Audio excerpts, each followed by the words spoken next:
What's up YouTube family, welcome to our new vlog. तो अभी मैं रेडी हो चुका हूँ। आज सैटरडे और हमारा मैटर आज फरीदाबाद कोर्ट में लगा हुआ है। जो अभी 2 दिन पहले था, एक डेट थी, तो आज शनिवार की डेट लगी है। तो आज हमारे फाइनल आर्गूमेंट्स वगैरह होने हैं। तो बस वही रेडी हो चुका हूँ, फरीदाबाद के लिए निकलना है। तो बस चलते हैं। मेरे तो यहीं घर के पास ही है, तो मैं तो स्कूटी से निकल जाता हूँ, तो 10-15 मिनट में पहुँच जाऊँगा। बाकी व्लॉग में बने रहना। पूरा खाली पड़ा है यहाँ पे।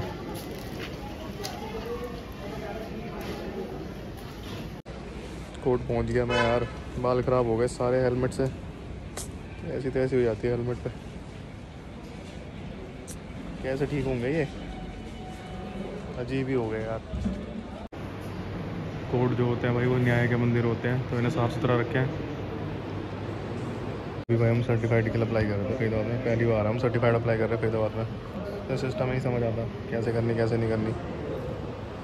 सो गाइस, ये वीडियो आगे जाके बहुत ज़्यादा इंपॉर्टेंट होने वाली है उन स्टूडेंट्स के लिए जो कि अभी लॉ में आए हैं, फ्रेशर्स हैं, और या तो फिर अभी उन्होंने इंटर्नशिप वगैरह करनी अभी शुरू करी है। जैसे कोई फर्स्ट इंटर्नशिप में, सेकंड इंटर्नशिप में उन्होंने अभी शुरू करी है, इनिशियल स्टेज में है।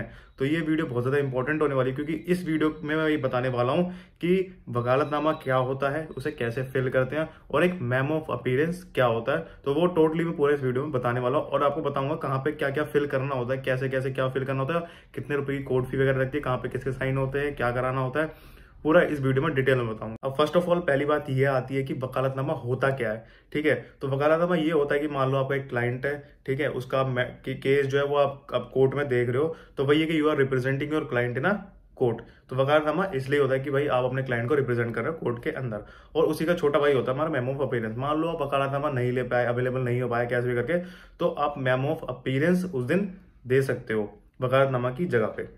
तो अब वो मैं आगे आपको वीडियो में बता रहा हूँ कि कैसे आपको फिलअप करना है सारी चीज़। तो ये देखिए, ये होता है वकालतनामा, कुछ इस टाइप से होता है। यहाँ पे मैंने हाथ रखा हुआ है क्योंकि यहाँ पे स्टैम्प लगी हुई है हमारे सर की, तो वो ठीक है, दिखा नहीं सकते डिटेल्स वगैरह। तो ये पूरा वकालतनामा हो गया, ठीक है। तो अब मैं बताता हूँ स्टेप बाय स्टेप भरना कैसे है। अब देखिए, यहाँ पे लिखा है सीसी नंबर। अब यहाँ पे हमें फर्स्ट इसमें ये लिखना होता है कि ये केस कैसा है, सिविल है या क्रिमिनल है। क्रिमिनल है तो क्रिमिनल लिख दो, सिविल है तो सिविल लिख दो। यहाँ पे साफ पता चल रहा है एफआईआर नंबर लिखनी है। और यहाँ पे हमें लिखना है कि under which section your case is. जैसे मान लो कि भाई मेंटेनेंस का केस है, तो सेक्शन 125 में आया हुआ है। 3 मर्डर का अटेम्प्ट टू मर्डर है, 302 में आया हुआ है, ठीक है। अब पीएस का मतलब होता है पुलिस स्टेशन, कौन सा जहाँ पे वो घटना हुई है उसके नियर बाय कौन सा पुलिस स्टेशन है, ये वहाँ पे लिखना है। अब ये ब्लैंक कैसे दे रखा है, यहाँ पे आपको लगानी है कोर्ट फी 2 रुपये की। वो मैं आपको एक फिलअप, मेरे पास एक वकालतनामा पड़ा हुआ है, वो मैं दिखाता हूँ कोर्ट फी कैसे होती है। तो यहाँ पे आपकी 2 रुपये की कोर्ट फी लगेगी। तो देखिए, यहाँ मैंने 2 रुपये की कोर्ट फी लगा रखी है, तो ऐसे ही कोर्ट फी लगती है।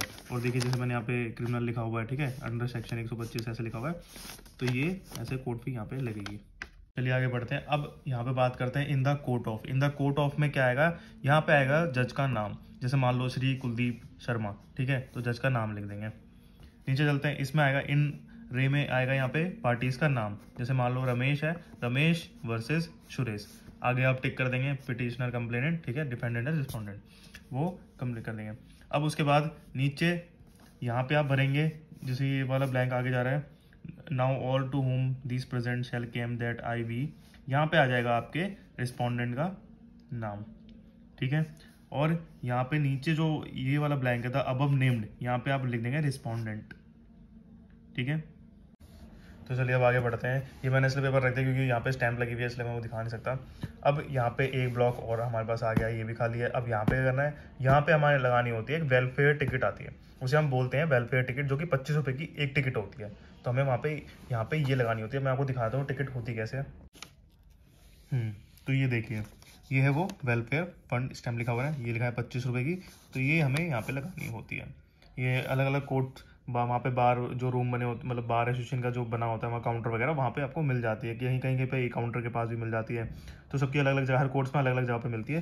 तो वहाँ पे जाके अब एक कोड, ये जो एक फ़ी है ये 25 रुपये की आती है, ये यहाँ पे लगानी होती है। उसके बाद आगे बढ़ते हैं, यहाँ पे आ जाएगा आपकी डेट। जैसे मान लीजिए 8 यहाँ पे अप्रैल 2024। यहाँ पे आपने कराने हैं क्लाइंट के सिग्नेचर, ठीक है। जैसे दो क्लाइंट का, लेकिन आपको एक पे सिग्नेचर यहाँ पे करा लेने हैं। और चाहें तो कहीं कहीं ये भी होता है कि थंब भी लगाना होता है, तो वो भी लगवा सकते हैं अपनी सेफ्टी के लिए, कि मतलब भाई बाद में जब बोले ना कि भाई अंगूठा भी लगवा दो, वैसे ज़रूरत नहीं होती, वैसे सिग्नेचर ही करा सकते हैं, ठीक है, यहाँ पे आपके एडवोकेट के सिग्नेचर आ जाते हैं। तो इस तरीके से आप पूरा अपना वकालतनामा फिल कर सकते हैं। तो बहुत ईजी है, 1-2 बार प्रैक्टिस करोगे तो ईजिली भर लोगे अपने आप। तो ये मैंने आपको बताया कि वकालतनामा कैसे फिल करते हैं। नाउ नेक्स्ट स्टेप, अब कि अगर आपके पास वकालतनामा नहीं है देन हम मेमो ऑफ अपीयरेंस भी दे सकते हैं। तो अब मैं बताने जा रहा हूँ कि मेमो ऑफ अपीयरेंस कैसे फिल करते हैं। बहुत ही कम चीज़ें भरनी होती है, वो मैं आपको फॉर्म दिखा रहा हूँ, फॉर्म में आप तो कुछ इस प्रकार से होता है हमारा मेमो ऑफ अपीयरेंस का फॉर्मेट। ठीक है, अब यहाँ पे हमें वही सेम हो गया, मेमो ऑफ अपीयरेंस लिखा है। अब जैसे कि आपने देखा था वकालतनामा में कॉलम बना हुआ था यहाँ पे टिकट लगाने का, ठीक है, लेकिन बट यहाँ पे मेमो ऑफ अपीयरेंस में नहीं है, लेकिन मेमो ऑफ अपीयरेंस में भी लगता है। जैसे यहाँ पे लिखा ना ₹1, बट यहाँ पे ये कोर्ट फी लगती नहीं है, कोर्ट फी लगती है यहाँ पे। जैसे ये स्पेस दे रखा है, यहाँ पे आप ₹2 की टिकट लगा देंगे, ठीक है, इसको ब्लैंक छोड़ देंगे, यहाँ पे कोई ज़रूरत नहीं है कुछ करने की। अब यहाँ पे लिखना है इन द कोर्ट ऑफ, जैसे मैंने बताया जज का नाम लिखना है, जैसे मान लीजिए श्री कुलदीप शर्मा जी, ठीक है। अब यहाँ पे जो वर्सेस लिखा है इसके ऊपर ही ठीक आ जाएगा हमारा दोनों पार्टीज का नाम। जैसे यहाँ पे कंप्लेनेंट का नाम आ गया, ठीक है, रमेश वर्सेस सुरेश, नीचे नाम आ गया। अब यहाँ पे ब्लैंक खाली पड़ा है और नीचे वाला है, तो यहाँ पे भी वही आ जाएगा हमारा रिस्पोंडेंट, या तो नाम लिख सकते हैं, यहाँ पे नाम लिख देना और यहाँ पे रिस्पोंडेंट लिखना, या तो फिर यहाँ पे भी रिस्पोंडेंट, यहाँ पे भी रिस्पोंडेंट, कैसे भी भर सकते हो, कोई दिक्कत नहीं है। ठीक है, यहाँ पे डेट आ जाएगी और यहाँ पे एडवोकेट के सिग्नेचर आ जाएंगे। जस्ट सिंपल यहीं पे, इस पे कोई भी पार्टी का सिग्नेचर वगैरह नहीं होता है, जस्ट एडवोकेट के सिग्नेचर होते हैं। सिंपल है, बहुत सिंपल है फॉर्म भरना। आई होप आपको समझ आ गया होगा कैसे भरना है कैसे नहीं भरना।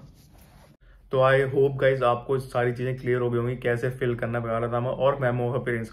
और ये चीज़ें बहुत ज़्यादा जरूरी है अगर आप एक इंटर्नशिप शुरू कर रहे हैं, ठीक है, आपने इंटर्नशिप ज्वाइन करी और आप लॉ स्टूडेंट हो, तो ये चीज़ें बहुत ज़रूरी है। वकालतनामा तो आपको हर हालत में आना चाहिए, फिल करना है। क्योंकि मान लीजिए आप किसी के पास भी प्रैक्टिस करने जा रहे हैं, आप कल को खुद ही आप वकील बन रहे हैं, तो सबसे पहले यही होता है, आपके पास क्लाइंट आया, कोई केस आया, तो सबसे पहले आप क्या करते हैं, वकालतनामा उठाते हैं और अपने क्लाइंट से साइन करवाते हैं। तो बहुत ज़रूरी है कि वकालतनामा आपको आना चाहिए फिल करना। तो आई होप आपको वीडियो अच्छी लगी होगी। तो वीडियो पसंद आई तो वीडियो को लाइक करना, जहाँ से शेयर करना, और अगर अभी चैनल पे नए हो तो चैनल को कर देना।